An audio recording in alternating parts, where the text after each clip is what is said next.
Ladies and gentlemen, shit. Um, breaking news. Breaking news out of Lincoln, Nebraska. Head coach Matt Aiken was hired just 2 weeks ago, is already fired. I've heard many reports coming in the camp saying that he was not at practices, he was not at games, he had no communication with the front office. They're saying that there was no heart, really.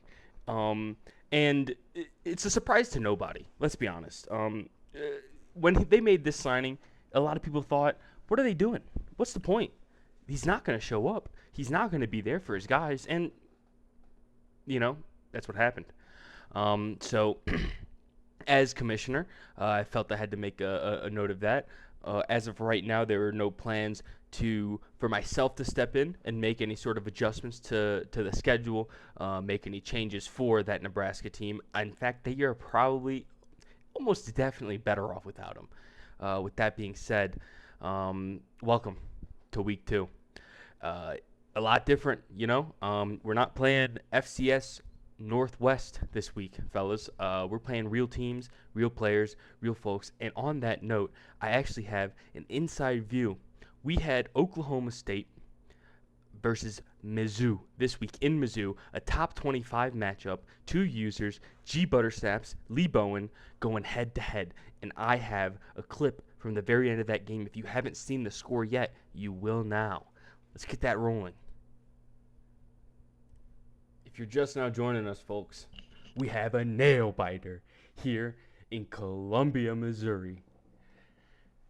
Number 16, Oklahoma State versus the number 9 Missouri Tigers. Let's see how this one plays out. Absolutely No, sir. Oh, Catch the fucking what a mistake. ball. A tactical error again by Missouri. It hit him in the fucking hands. It's their only chance here. bold strategy. I like it though, Lee. Oh.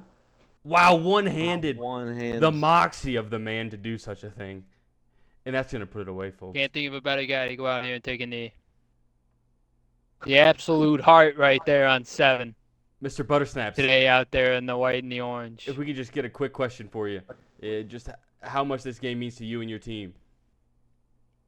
Yeah, hey, look, man, it means a lot. We came here, a lot of goals for this season, all big picture things.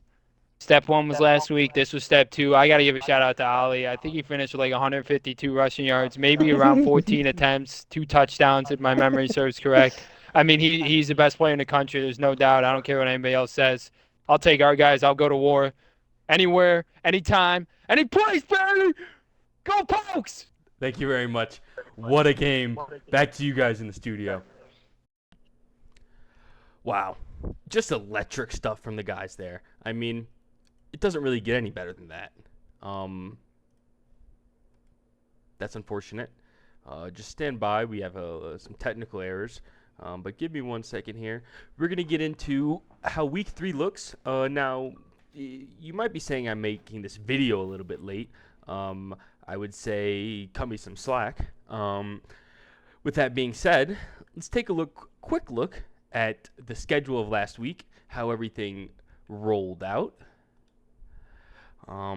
It's our first week on Heisman, our first week with multiple user matchups. So we had 2 games played twice. Now, usually this would be a red flag, right? Something you might need to worry about. But they gave a heads up. They gave us notice.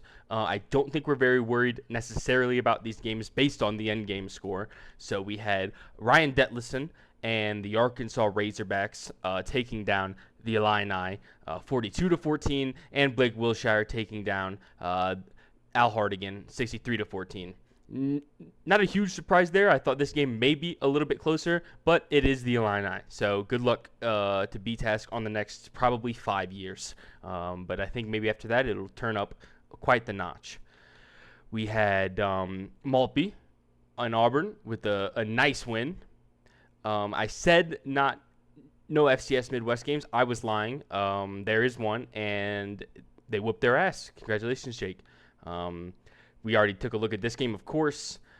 This game, Christian Campos coming out with a nice win. And then, of course, again, I don't mean to toot my own horn here, but as the head coach of UCF, it means a lot to me to walk into Camp Randall and really lay down the law, show them what we're about in Orlando, and really how we build a program from the ground up. Now, what maybe I'm noticing here, and for the first time, which is, Florida had a bye week. All right, congratulations, Mark Hegerman, on the week to kind of simmer down after the hard, tough battle against UCF.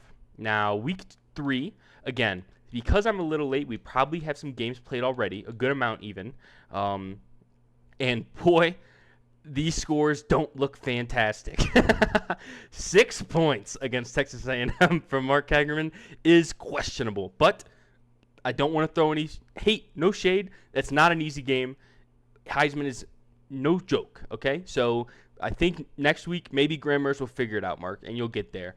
I don't want to go too much through this yet, of course, because it's not yet week 3. So let's take a look here. We have Mizzou and Wisconsin, Ty and Lee. Mizzou coming off that heartbreaker. Ty also coming off a loss.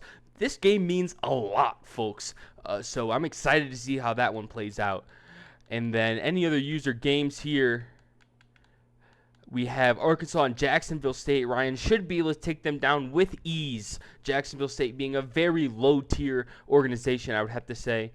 Auburn versus Kennesaw State, maybe, besides the FCS teams, the easiest game you could play. I'm sure I'm not jinxing that. And then Joe against Louisville. Not a lot of tough games going on here. I'll play TCU. I'm excited for it. Really, no one gives a shit about the computer games. Everyone cares about the users, right? So because the games have already been played, there's not too much for me to talk about, not too much for me to hype up. That Mizzou game is going to mean a lot. Another loss for Mizzou, and we could see them sliding down the ranks here. It could be disastrous for the organization and the head coach. Besides that, the top 25, we want to take a quick look. We have Oklahoma State moving up 6 spots. Congratulations, breaking the top 10 just barely. Impressive showing out there at Missouri. Can they continue with Louisville? We will see.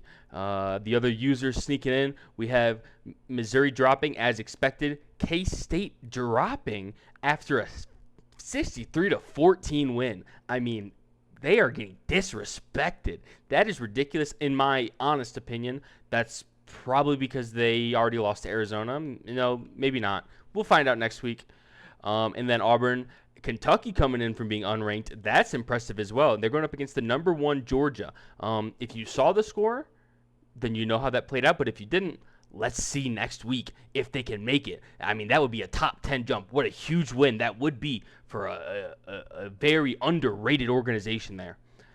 Folks, that's all I got this week. I hope to get it to you a little bit quicker next time before any games are played. That's on me. Hand up. All right? One thing I'll teach you guys about is accountability.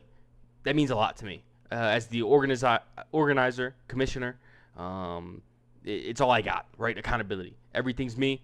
It falls down onto me. So next week, we'll be doing better. And I appreciate you guys for tuning in. Unc, anything to say?